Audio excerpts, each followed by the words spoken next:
आज 2077 साल माघ 8 गते बिहीबार ईस्वी सम्वत 21 जनवरी सन् 2021 काठमाडौँमा रेडियो एनआरएन 99.1 देशभर विभिन्न एफएम र संसारभर रेडियो nrn.com मार्फत प्रसारण भइरहेको नेपाली रेडियो नेटवर्कको नेपाली खबरमा सरोज कोइराला र सपना सिंहको नमस्कार। कोरोना विरुद्धको 10 लाख खोप आज भारतबाट नेपाल ल्याइँदै खाँचो परेका बेला राष्ट्रिय सभा झनै निष्क्रिय। प्रदेश समीकरणका बारेमा देउवाद्वारा आन्तरिक छलफल, प्रधानमन्त्रीले अदालतलाई प्रभावित पार्न खोजेको आरोप, अमेरिकी राष्ट्रपति भवनमा बाइडेनको प्रवेश लगायतका खबर आजका पत्रपत्रिकाको अघिल्लो पृष्ठमा छापिएका छन्। गोरखापत्र दैनिकमा छापिएको फोन गर्न 1 घण्टा पैदल यात्रा शीर्षकको खबरलाई हामीले आजको खास खबर बनाएका छौं। तनहुको ग्रामीण भेग हिले खर्कमा टेलिकमको टावर नटिप्दा स्थानीयलाई कुराकानी गर्न 1 घण्टाभन्दा बढी हिँड्नुपर्ने बाध्यता रहेको छ। आबु खैरेनी गाउँपालिका 6 मा पर्ने हिले खर्कमा नेपाल टेलिकम एनसिएल दुवैका टावरले नटिप्दा सामान्य कुराकानी गर्नका लागि 1 घण्टा टाढा पुग्नुपर्ने बाध्यता रहेको छ। स्थानीय हिले खर्क सामुदायिक होमस्टेमा पुग्नु भएका मनोज श्रेष्ठले त्यहाँ रहँदा मोबाइल टावरका कारण घरमा समेत कुराकानी गर्न नसकेको बताउनु भएको छ। तनहुको अग्लो चुचुरा छिम्केश्वरी घुम्न जाने पर्यटकका लागि बसाइको केन्द्रको रूपमा रहेको उक्त क्षेत्रमा टावर नटिप्दा पर्यटकहरूलाई समेत असहज भएको वडा अध्यक्ष सुनाराम गुरुङले जानकारी दिनुभएको छ। नजिक टेलिकमको टावर नहुँदा चितवन स्थित कविलासको टावरले टिप्ने स्थानमा गएर फोन सम्पर्क गर्नुपर्ने बाध्यता रहेको कन्यादेवी माध्यमिक विद्यालयका प्रधानाध्यापक लक्ष्मण प्रसाद सिमखडाले बताउनु भएको छ। त्यहाँ पनि ठूलो बस्ती छ तर नजिकै टावर नहुँदा समस्यामा छौं। चितवनको टावर देखिने ठाउँमा पुगेर मात्र कुराकानी गर्न सक्छौं, सिमखडाले भन्नुभयो। आबु खैरेनी गाउँपालिकाका अध्यक्ष गिरबहादुर थापाले उक्त स्थान पर्यटकीय दृष्टिकोणले समेत अति महत्वपूर्ण स्थान भएकाले टावर राख्ने विषयमा ताकेता गरिरहेको बताउनु भएको छ। नेपाली रेडियो नेटवर्कको नेपाली खबरमा अब अघिल्लो पृष्ठका खबरहरू। नयाँ पत्रिकाले खोपको पहिलो खेप आज शीर्षकमा खबर छापेको छ। कोभिड महामारी विरुद्धको बहुप्रतीक्षित खोप अन्ततः नेपालमा आउँदैछ। छिमेकी भारतले अनुदानमा दिने 10 लाख डोज खोप बिहीबार काठमाडौँ आइपुग्दैछ। स्वास्थ्य मन्त्रालयका अनुसार भारतले दिने खोप बिहीबार त्रिभुवन अन्तर्राष्ट्रिय विमानस्थलमा औपचारिक रूपमा नेपाललाई हस्तान्तरण हुनेछ। अक्सफोर्ड एस्ट्राजेनेकाले विकास गरेको तथा सेरम इन्स्टिच्युट अफ इन्डियाले उत्पादन गरेको कोभिसिल्ड खोप नेपाल आउन लागेको हो। सरकारले पहिलो चरणमा 3% अर्थात् 9,11,342 जनालाई कोभिड-19 विरुद्धको खोप लगाउने तयारी गरेको छ। तर अहिले भने 10 लाख डोज मात्रै आउन लागेकाले पहिलो चरणमा करिब 4 लाखलाई मात्र खोप लगाउन सकिने स्वास्थ्य मन्त्रालयको खोप शाखाका प्रमुख डाक्टर झलक शर्मा गौतमको भनाइ छ। यो खोप एकजनालाई 2 डोज लगाउनुपर्छ। त्यसैले सामान्यतया 10 लाख डोजले 5 लाख जनसङ्ख्यालाई लगाउन पुग्ने हो। तर 10 देखि 15% खोप प्रयोगमा आउँदैन। उनले भने एक भायलमा 10 डोज खोप हुन्छ। हरेक भायल खोलेपछि तुरुन्तै सक्नुपर्छ। 6 घण्टापछि लगाउन मिल्दैन। त्यसबीचमा लगाउन सकिएन भने पनि त्यसलाई फाल्नुपर्छ। त्यसैले अहिले आउन लागेको खोप करिब 4 लाख नागरिकलाई लगाउन सकिन्छ भन्ने अनुमान छ। यससँगै विश्वमा अहिलेसम्म आधा जनसङ्ख्याका लागि खोपको अग्रिम कारोबार शीर्षकमा अर्को खबर छापिएको छ नयाँ पत्रिकामै। विश्वमा कोभिड विरुद्धको खोप निश्चित मात्रामा उत्पादन भए पनि अग्रिम खरिद बिक्री भने तीव्र रूपमा भएको छ। अहिलेसम्म विश्वको आधा जनसङ्ख्यालाई पुग्ने खोप खरिद बिक्रीको समझदारी भइसकेको छ। नेपालले भने अहिलेसम्म 1.5% जनताका लागि भ्याक्सिन सुनिश्चित गरेको छ, त्यो पनि भारतले अनुदानमा दिएका कारण। दक्षिण एसियाको बङ्गलादेशले 3 करोड 1 लाख डोज अर्डर गरिसकेको छ। डुक ग्लोबल हेल्थ इनोभेसन सेन्टरका अनुसार विभिन्न मुलुक तथा संगठनले हालसम्म कोभिड विरुद्ध 7 अर्ब 25 करोड डोज खोप खरिदको समझदारी गरेका छन्। प्रतिनिधि सभा विघटन भएको 1 महिना पूरा भएको छ। यसबीचमा संसदको उपल्लो सदन राष्ट्रिय सभा पनि निष्क्रिय छ। प्रतिनिधि सभा विघटनपछि देखिएको दलीय ध्रुवीकरणले राष्ट्रिय सभाको काम प्रभावित बन्न पुगेको छ। प्रतिनिधि सभा विघटनसँगै कानून निर्माणका क्रममा केही समस्या छन्। संविधानले प्रतिनिधि सभा विघटन भएमा प्रतिनिधि सभामा रहेका र प्रतिनिधि सभाबाट राष्ट्रिय सभामा गएका विधेयक निष्क्रिय रहने व्यवस्था गरेको छ। संविधानको धारा 111 उपधारा 10 को प्रतिबन्धात्मक वाक्यमा भनिएको छ कुनै विधेयक प्रतिनिधि सभामा प्रस्तुत भई विचाराधीन रहेको वा प्रतिनिधि सभामा पारित भई राष्ट्रिय सभामा विचाराधीन रहेको अवस्थामा प्रतिनिधि सभा विघटन भएमा वा त्यसको कार्यकाल समाप्त भएमा त्यस्तो विधेयक निष्क्रिय हुनेछ। खाँचो परेका बेला राष्ट्रिय सभा पनि झनै निष्क्रिय शीर्षकमा आजको नागरिक दैनिकको अघिल्लो पृष्ठमा खबर छापिएको छ।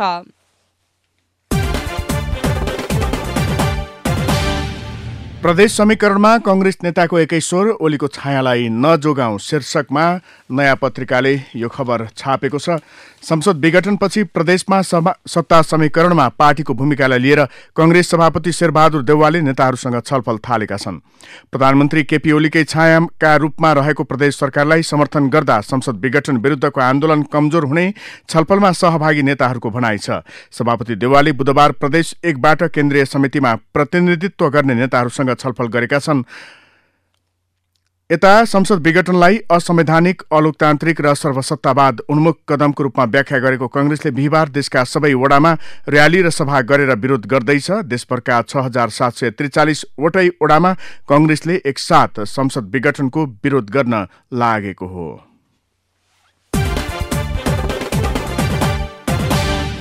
सर्वोच्च अदालतमा बुधबार बहसका क्रममा कानून व्यवसायीले प्रधानमन्त्री केपी शर्मा ओलीले न्यायालयको क्षेत्राधिकारमा प्रभाव पार्न खोजेको बताएका छन्।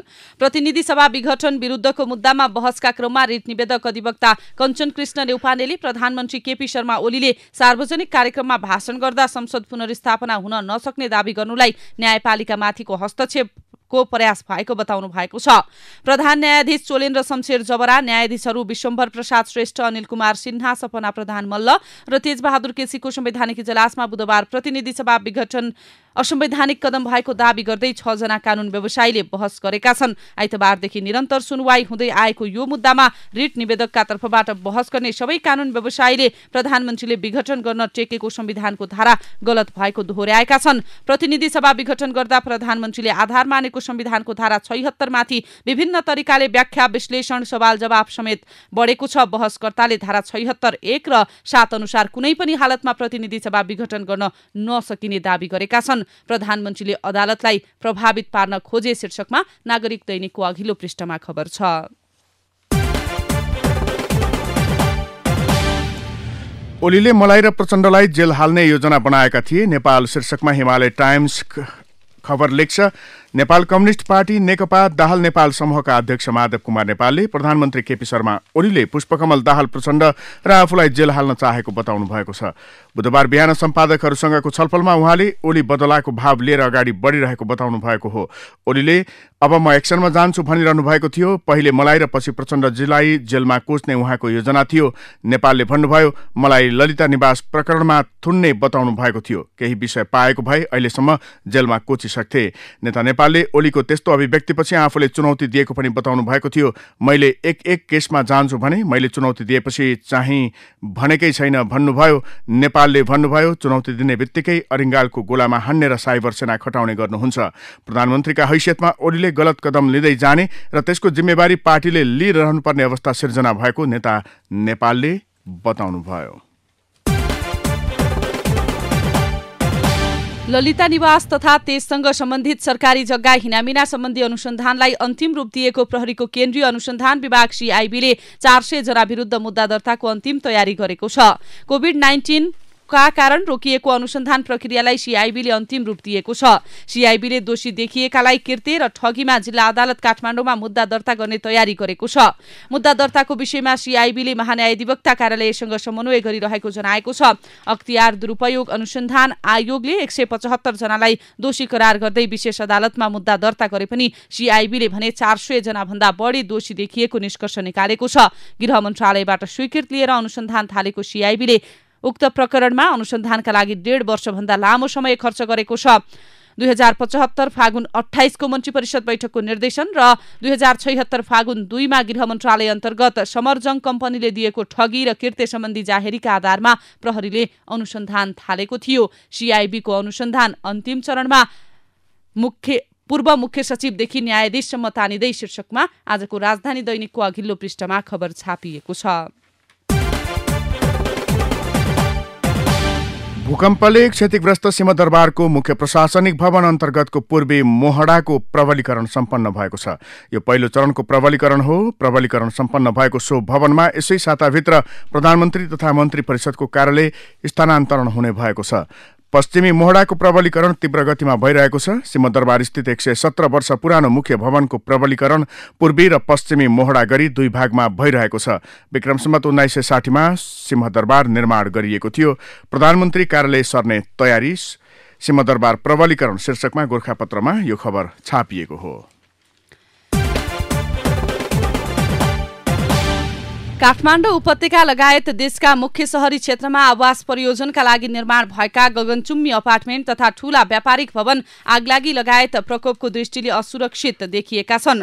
अपार्टमेन्ट तथा ठूला भवनले बढी फाइदा कमाउन तोकिएको मापदण्ड पूरा नगर्ने, मापदण्ड विपरीत निर्माण गर्ने तथा कमसल सामग्री प्रयोग गर्दा सुरक्षामा समेत खतरा उत्पन्न भएको छ।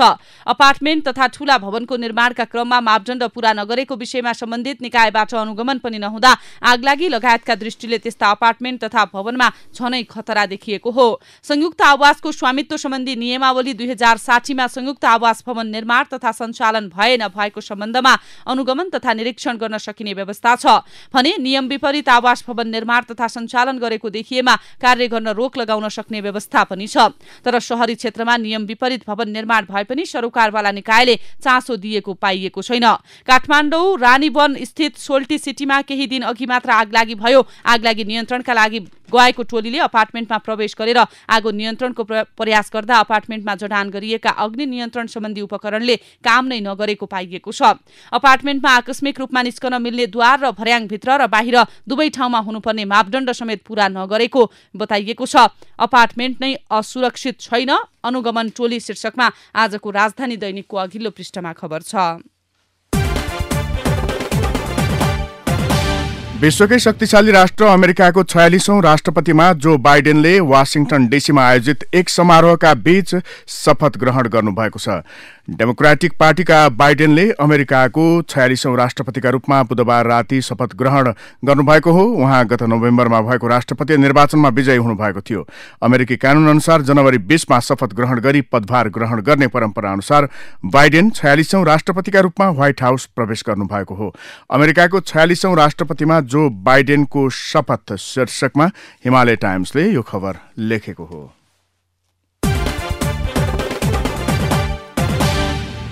सरकारले नेपालमै रासायनिक मल कारखाना स्थापना गर्ने गरी आवश्यक गृह कार्य अघि बढाएको छ।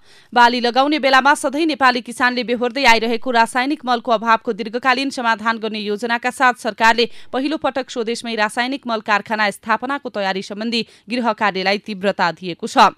मल कारखाना स्थापना गर्ने विषयमा बुधबार अर्थमन्त्री विष्णुप्रसाद पौडेल, उद्योग वाणिज्य तथा आपूर्ति मन्त्री लेखराज भट्ट, कृषि तथा पशुपक्षी विकास मन्त्री पद्मा कुमारी अर्याल र सचिवहरूसहित अर्थ मन्त्रालयमा बसेको बैठकले अब नेपालमै रासायनिक मल कारखाना स्थापना गर्ने गरी सरोकारवाला मन्त्रालयले आवश्यक गृह कार्य अघि बढाउने निर्णय गरेको हो। अब नेपालमै रासायनिक मल कारखाना शीर्षकमा आजको राजधानी दैनिकको पहिलो पृष्ठमा खबर छापिएको छ।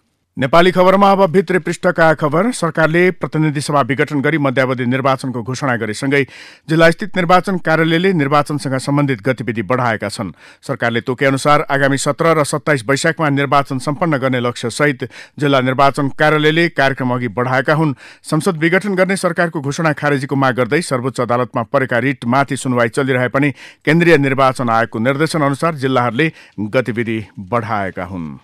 मुख्यमन्त्री विरुद्ध अविश्वासको प्रस्ताव दर्ता गरिएका प्रदेश 1 र बागमती प्रदेश सभाको हिउँदी अधिवेशन शुरू भएको छ। दुवै प्रदेश सभाका बैठक अनिश्चितकालका लागि स्थगित गरिएका छन्। हिउँदी अधिवेशन शुरू भएको पहिलो दिन बुधबार बागमती प्रदेश सभा बैठकमा संसदीय दलका नेताहरूले बोले पनि प्रदेश 1 सभा बैठक भने कसैलाई बोल्न नदिएरै स्थगित गरिएको छ। प्रदेश 1 का सभामुख प्रदीप कुमार भण्डारीले सभामा प्रवेश गरेर राष्ट्रिय गानपछि 1 मिनेट 19 सेकेन्डमै बैठक स्थगित गरे। यता बागमती प्रदेश सभा बैठक सुरुवाती प्रक्रिया पूरा गरेर अनिश्चितकालका लागि स्थगित गरिएको छ। सभामुख शानु कुमार श्रेष्ठले अर्को सूचना जारी नभएसम्मका लागि बैठक स्थगित भएको जानकारी गराएका छन्। यता प्रदेश 1 को प्रदेश सभामा नबोलेरै संसदीय दलका नेता फर्किएका छन्। प्रदेश सभा अधिवेशनको सुरु र अन्त्यमा संसदीय दलका नेताले आफ्नो शुभकामना र समीक्षा मन्तव्य राख्ने परम्परा रहेको छ। तर बुधबारको बैठकमा कुनै पनि दलका नेताहरूले सम्बोधन गर्न पाएनन्। गण्डकी प्रदेशका दुई प्रतिपक्षी दलहरूले सत्तारूढ दल नेपाल कम्युनिस्ट पार्टी नेकपा नफुटेसम्म प्रदेश सरकार विरुद्ध अविश्वासको प्रस्ताव नल्याउने जनाएका छन्।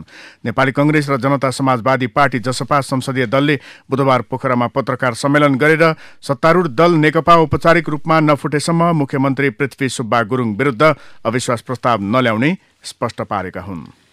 सुदूरपश्चिम प्रदेश सरकारमा मन्त्रीमण्डल फेरबदल हुने सम्भावना बढेको छ। प्रतिनिधि सभा विघटनपछि दुई समूहमा विभाजित नेकपा सुदूरपश्चिमका ओली समूहका भौतिक पूर्वाधार विकास मन्त्री पठान सिंह बोहरालाई मुख्यमन्त्रीले बर्खास्त गरेपछि आर्थिक मामिला तथा योजना मन्त्री झपट बोहराले राजीनामा दिएसँगै दुई मन्त्रालय खाली रहेका बेला प्रदेश सरकारलाई पूर्णता दिन मन्त्रीमण्डल फेरबदल गर्न थालिएको चर्चा बाहिर आउन थालेको छ। हाल बहालवाला 3 जना मन्त्रीलाई हटाएर राज्यमन्त्री सहित 7 जना नयाँ मन्त्री थप्ने गरी नेकपा दाहाल नेपाल समूहले गृह कार्य अगाडि बढाएको चर्चा चलेको छ। जुम्लाको तातोपानी गाउँपालिकाले गएको असोजमा कोभिड अस्पताल सञ्चालनका लागि एक चिकित्सक सहित 2 जना स्टाफ नर्सका लागि दरखास्त आह्वान गर्यो। स्टाफ नर्समा दरखास्त परे पनि चिकित्सकमा भने दरखास्त परेन। गाउँपालिकाले पुनः दोस्रो पटक दरखास्त आह्वान गर्यो। यसपटक पनि चिकित्सक नआएपछि स्वास्थ्य कर्मीहरूका भरमा कोभिड अस्पताल सञ्चालन गरिएको गाउँपालिकाले जनाएको छ। काठमाडौँ महानगरपालिकाले प्राकृतिक सम्पदाको ऐतिहासिकता, मौलिकता र वातावरणीय पर्यावरण नै मासिने गरी कमल पोखरीको पुनर्निर्माण थालेको भन्दै विवाद सुरु भएको छ। पोखरीको प्राकृतिक स्वरूपलाई मासेर बनाइन लागेको कृत्रिम संरचनाले ऐतिहासिक सांस्कृतिक पहिचान नै धरापमा पारेको भन्दै स्थानीय सरोकारवाला र सम्पदाविदहरूले त्यसको विरोध गरेका छन्। भन्सार प्रक्रियासँग सम्बन्धित सबै सरकारी कार्यालयलाई आबद्ध गर्दै अन्तर्राष्ट्रिय व्यापारलाई सहजीकरण गर्न आगामी सातादेखि नेपाल राष्ट्रिय एकद्वार प्रणाली सुरु हुने भएको छ। भन्सार प्रणालीको 1.5 वर्ष अघिको निरन्तरको प्रयास स्वरूप प्रणाली कार्यान्वयनमा आउन लागेको हो। सरकारले पूर्वाधार आयोजना निर्माण ठेक्का म्याद थप गर्ने प्रक्रिया अघि बढाएको छ। अर्थ मन्त्रालय मार्फत म्याद थप सम्बन्धी प्रस्ताव मन्त्री परिषदमा पुगिसकेको अर्थमन्त्रीका आर्थिक सल्लाहकार प्रकाश कुमार श्रेष्ठले जानकारी दिनुभएको छ।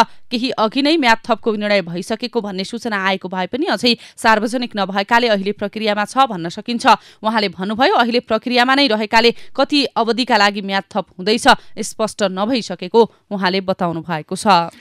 इजरायलमा नेपाली कामदार पठाउन दुई देशबीच भएको सम्झौता कार्यान्वयनका लागि प्रोटोकलमा बिहिबार हस्ताक्षर हुने भएको छ।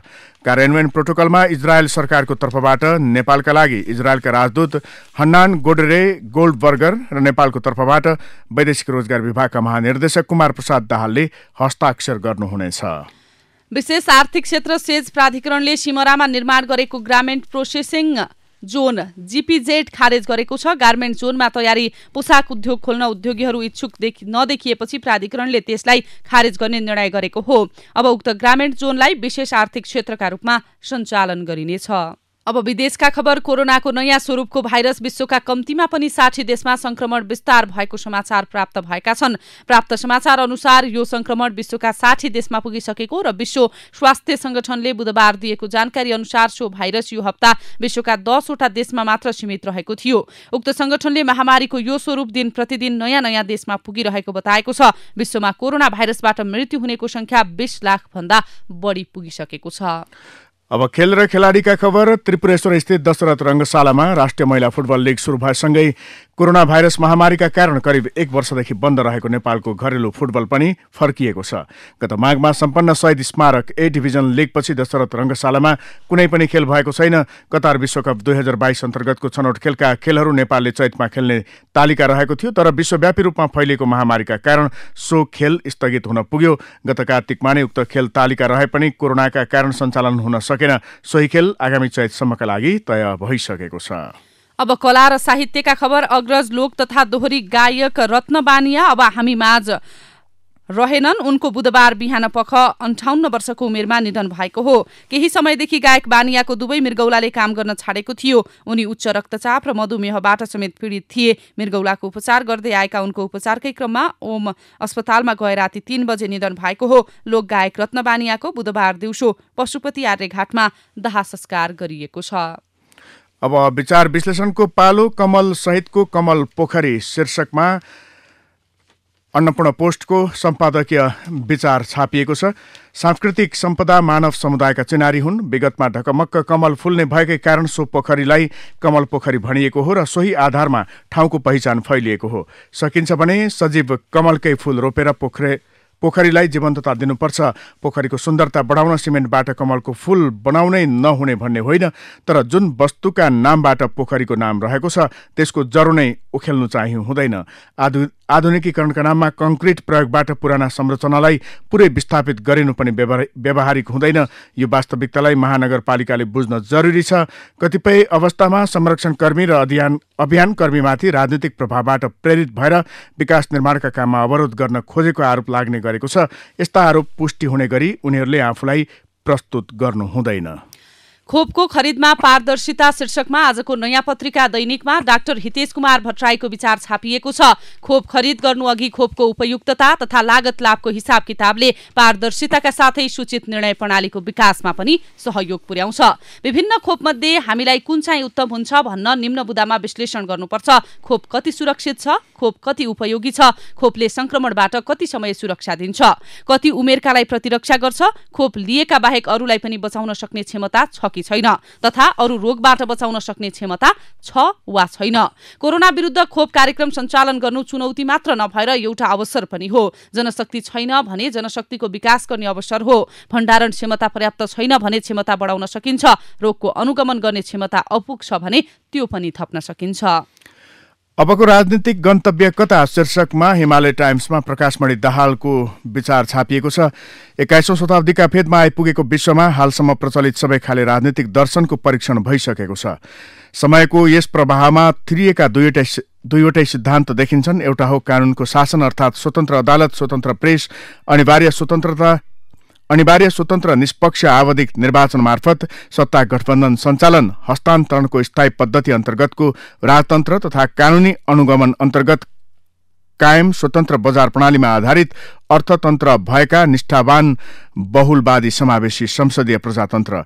यो व्यवस्था बेलायतसहित पश्चिमी युरोप, उत्तर अमेरिका, अस्ट्रेलिया, न्युजिल्यान्ड, एसियाका जापान र दक्षिण कोरियामा मात्र कायम छ। अर्को हो त्यसको विपरीत आकर्षक नाम हुने, जसको शक्ति उसको भक्तिमा आधारित नातावाद कृपावाद समर्थित तानाशाही शासन, जुन विश्वका बाँकी देशमा छ, जुन कम सफलदेखि चरम असफलसम्म रहेका छन्। यो परम्परागत लुटतान्त्रिक व्यवस्था नै हो, जसमध्ये कतिमा देखावटी रूपमा संविधान, निर्वाचन, संसद आदि संसदीय पद्धतिका कतिपय प्रावधान अपनाइएका पनि हुन्छन्। हवस् त अहिलेका लागि नेपाली खबर यति नै। नेपाली रेडियो नेटवर्कमा यसपछि पत्रकार ऋषि धमलाको साथमा नेपाली बहस सुन्न सक्नुहुनेछ। नेपाली रेडियो नेटवर्क सुन्दै गर्नुहोला।